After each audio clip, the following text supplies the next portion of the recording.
مرحبا. اليوم حديثنا عن الحسد أو صيبة العين. هل بتآمنوا بصيبة العين والحسد؟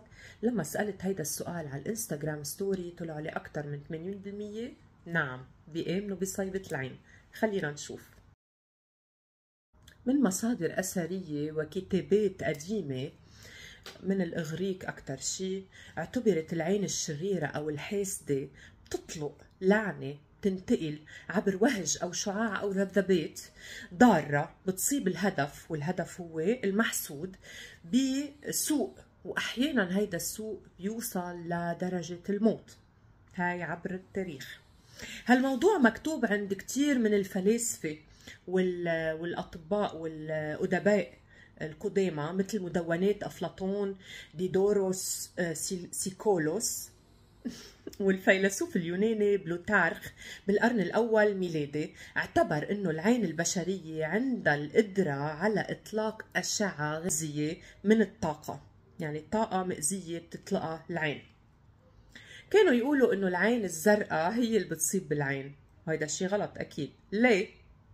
لأنه بالزمان على شاطئ البحر الأبيض المتوسط كانت العيون زرق غاربين، يبقوا ما كتير كان في عيون زرق، فكانوا يعتبرون أنه هن هولي مثل سحرة.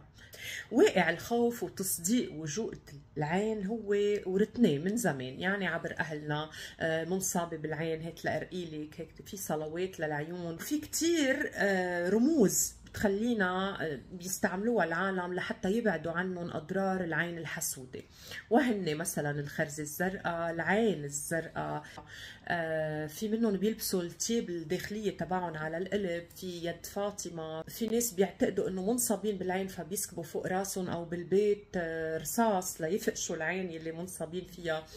في ناس بعدهم لهلا بيامنوا انه العين موجود، بس يحطوا العين بتشيل عنهم هيدا الشيء غلط وشيطاني، لأنه العين الحاسدة هي من الشيطان، هي خطيئة.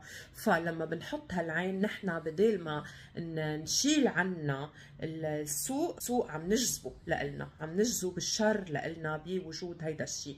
بينما لما بنحط مثلا كلمة الله أو صليب بنكون عم نحمي حالنا، مثل لما بنقول اسم الله أو اسم الصليب أو ما شاء الله. هول الكلمات مثلا بيقولوا يخزي العين، هون ما استفدنا شيء بيخزي العين لأنه بدنا نجيب سيرة الله لنقطع هالموجات السلبية بين الشر والخير. يعني هيدي هي لما بنقول اسم الله بنكون عم نقطع الذبذبات الشريرة اللي عم تطلع من عيوننا لتضر غيرنا. كمان في كتير عالم بيدقوا على الخشب او بيمسكوا الخشب هيدي لمنع صيبة العين. شو معناتها؟ هول الذبذبات اللي بتطلع من العين لما بنمسك الخشب بنكون عم نقطع هالذبذبات لتوصل للشخص التاني، حتى اذا كنا عن غير قصد عم نصيب بالعين هالشخص اللي قاعد قبالنا، هيك بمسكة الخشب بنقطع هالذبذبات، مثل كأنه واحد عم بيكهرب وبيطرقوه بخشبة لحتى يبعدوه عن الكهرباء. الحسد هو خطيئة، الاعتقاد بأني أستحق أكثر بكثير من غيري. ليش أنا هيك؟ ليه أنا ما عندي هالسيارة الحلوة؟ ليه أنا ما عندي هالبيت الحلو؟ ليش هيدا محبوب؟ ليش هيدا مشهور؟ طب ما أنا كمان عم بشتغل على حالي وهيك، بس أنا ما عم بيصير معي هيك، وبصير يدعي أدعية غير منيحة، أو قد ما الحقد بيكون بقلبه. هيدا اسمه الحسد. الحقد والحسد هن ايكيفالون لبعض، يعني متساويين لبعض وبيعملوا خطيئة. الحسد هو عدم الامتنان لشو عنا ولشو نحن، وبالتالي عكس الحسد هو القناعة. لما بنكون ممتنين ومقتنعين بشو عنا ما بنحسد غيرنا، بنكون نحن قنوعين بشو عنا، بنسعى أكيد لنصير أحسن بس ما بنحسد غيرنا. الحسد هو الحزن على فرح غيرنا، يعني ما بنفرح لأنه غيرنا فرحان، لا بنحزن، وبالعكس بيصير عنا شعور باليأس وبالإحباط إنه ليه هن فرحانين وأنا ماني فرحان. الحسد هو بغض الشخص الآخر، بغض النجاح والسعادة عند الشخص الآخر، وبالتالي عكس الحسد هو المحبة. معناتها هون عم نشوف إنه الحسد هو تابع لكل شيء شر، وكل شيء خير هو القناعة، الامتنان، المحبة، الفرح، هو كله تابع للخير. طبيعتنا الإنسانية بتخلينا نغار مش نحسد. انتبهوا، في فرق بين الغيرة والحسد. الغيرة هي مثلا انا بحب اتشبه بهالست، مثلا بلاقيها نظيفه ببيتها، مرتبه، لبسها حلو، ناجحه، كل العالم بتحبها، مثلا بشبه فيها، بقوم الصبح بكير، بلبس يعني بحب اعمل مثلها، بحب كون مثلها لبين ما انضج ويصير عندي انا كون شخصيتي. ومش غلط اذا بضل اتشبه فيها طالما انا ما عم باذيها، بضل اعمل اشياء مثل ما هي عم تعمل، اذا هيدا الشيء نافع بحياتي وعم بخليني اتقدم للامام وكون مبسوطه. اما لما بصير بقول انه ليش هي مش انا وبطريقه هيك بغض، هيدا صار حسد. الغيره هي حافز للتقدم بالحياه للاحسن، اما الحسد هو شيء خطيئه كثير بشعه، وشيء بضر الانسان، هو لا بضره هو قبل ما يضر غيره، ورح نشوف هلا اثبات على هيك. لكن عكس الحسد هو اللطف والمحبة والشعور بالفرح لفرح الآخرين، عكسه الامتنان كمان. مثل ما قلنا، الإنسان يلي بيؤمن بوجود العين هو أكبر فريسة لهالشي. يعني أنا لما بحط براسي إنه أنا بنصاب بالعين، أنا هيدا الشخص بالذات جارتي بتصيبني بالعين، يا خي كل ما بشوفها بصير معي شي عاطل، جارنا مثلا كل ما هيدا بابني بيوقع ما بعرف شو بصير معي. لما بآمن بحط هيدا الشيء براسي بيصير. مثل لما بيقولوا لنا مثلا انه اليونيفيرس، الكون بيسمعنا. مثلا لما بنقول انا بدي اكون انسان ناجح وبآمن انه انا بدي اكون انسان ناجح، بصير ناجحه.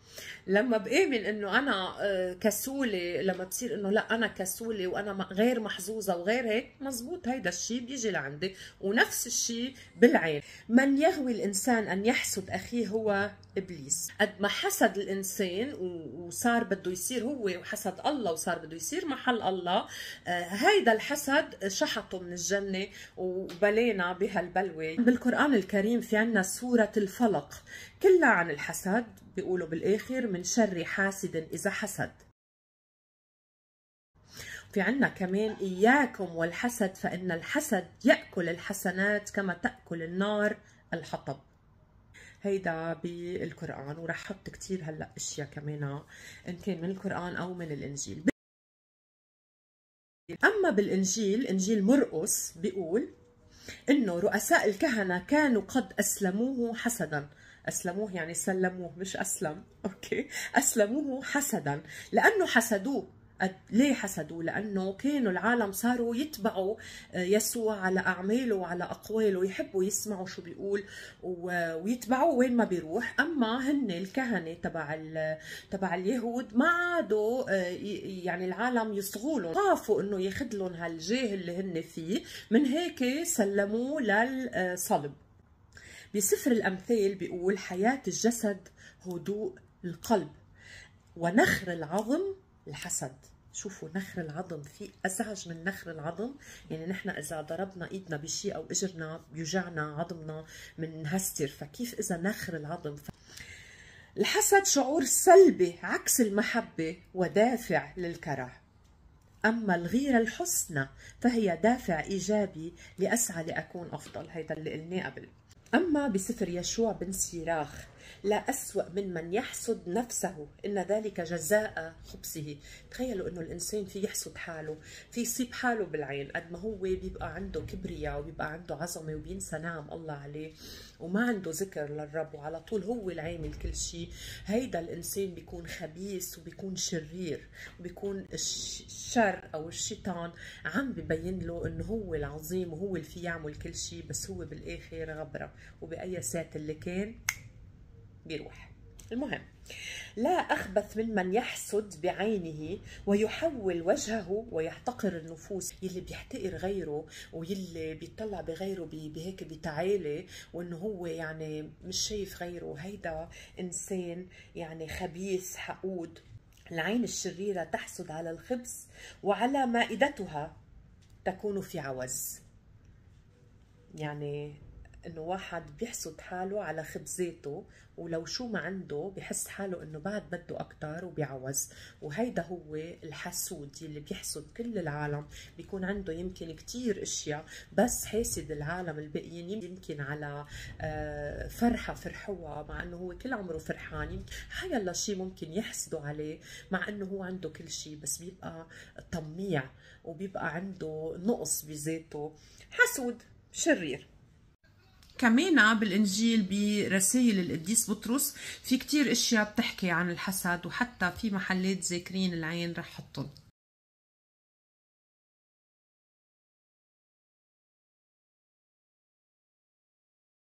في كتير أمثال كمان عن الحسد. في مثلا الحسد بيرمي الأسد، وفي عنا عين الحسود تبلى بالعمى.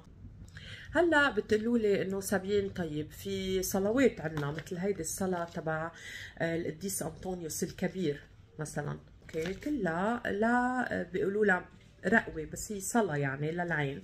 ليش عملون؟ لأنه العالم معتقداتهم بتقول إنه في صيبة عين، فبدال ما يلتجوا لأشياء شيطانية مثل سكب الرصاص والهيك، لو الخوارنة أو الكنيسة هالصلوات يلي هي بتخلي الإنسان يصلي، ولما بيكون عم بيصلي بيكون عم يذكر الله، بيكون عم بيوسع ثقته بالرب. في عنا القرينة كمان هون. القرينة ما بعرف إذا كتير إذا حدا منكم بيعرف شو هي. إجمالا بيقولوا القرينة بتجي للمرأة الحلوة الحبلة بمنامها. ما بعرف إذا صايرة معكم. بالقرآن في صلوات كمان وفي تعويذات بيقولوا لهم كمان للعين الشريرة.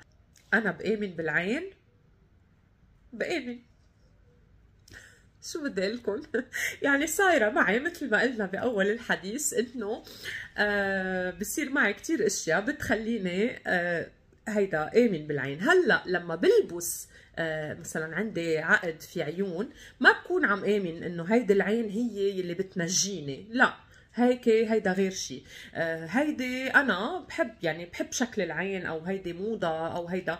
في ناس بيقولوا انه لما بتلبسي هيدا الشيء لو انه انت منك مقتنعه فيه كانه بيشيل العين او هيك، بس انه فانتزي او موضه، كمان بتكوني عم تجلبي الشر. انا برايي انه هيدي الموضه موضه، والله بيعرف اللي بقلوبنا وبيعرف اللي بعقلنا وبضميرنا اكثر من انه عين لابسينا او اي شيء من هالنوع، او نجذب الشرير.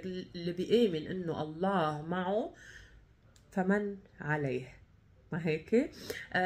كلنا عنا ببيوتنا اشياء وثنيه تعد. هي مثلا في ناس عندهم البوذا، في ناس عندهم العيون، في ناس عندهم هيدي الدريم كاتشر، هو اللي اكيد ما خصهم بصيبه العين، بس انه عنا اياهم ايام ببيوتنا، ما بنحطهم لانه نحن بنآمن فيهم، بس لانه موديلهم بيعجبنا، هن جزء من الديكور او هن اي شيء يعني هيك عجبنا بنحطه. انا هيدي قناعتي. الطاقه السلبيه بتجي من دماغي. اذا انا بفكر بسلبيه، باشياء مش منيحه، او بآمن بانه رح انصاب بالعين او رح يصير معي شيء مش منيح بده يصير.